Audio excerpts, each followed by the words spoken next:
नमस्कार, मैं हूं प्रियंका और आप देख रहे हैं राष्ट्रीय जगत विजन न्यूज। चंद पैसों की लालच में कुछ लोग किस हद तक गिर सकते हैं, इसकी बानगी एक बार फिर रायपुर में देखने को मिली है। राजधानी के शंकर नगर इलाके में नकली पनीर बनाने वाली फैक्ट्री का भांडाफोड़ हुआ है।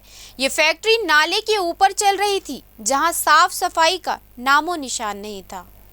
छापेमारी में सामने आया कि इस फैक्ट्री में सस्ते पाम ऑयल, फैट के डल्लो और दूध पाउडर से नकली पनीर तैयार किया जा रहा था। इन उत्पादों को होटल और ढाबों के जरिए आम जनता तक पहुंचाया जा रहा था। फैक्ट्री संचालक रामानंद बाग के पास एनालॉग उत्पादों का लाइसेंस था, लेकिन वह इसका दुरुपयोग कर नकली पनीर को असली बताकर बाजार में खपा रहा था।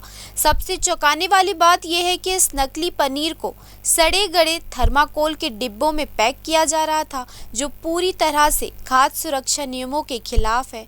कम लागत और ज्यादा मुनाफा कमाने के फेर में ये खेल महीनों से चल रहा था, लेकिन अब स्वास्थ्य और खाद्य सुरक्षा विभाग की संयुक्त कार्रवाई में इस गोरख धंधे का पर्दाफाश हो गया है। कार्रवाई के दौरान भारी मात्रा में नकली पनीर, कच्चा माल और पैकिंग सामग्री जब्त की गई है। सैंपल जांच के लिए भेज दिए गए हैं और दोषियों पर कड़ी कानूनी कार्रवाई की तैयारी है।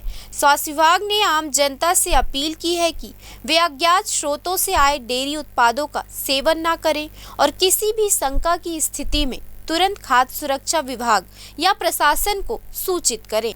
फिलहाल इस खबर में इतना ही। देश प्रदेश के खबरों से अपडेटेड रहने के लिए हमारे चैनल को सब्सक्राइब करें और नए खबरों के नोटिफिकेशन के लिए बेल आइकॉन जरूर दबाएं। नमस्कार।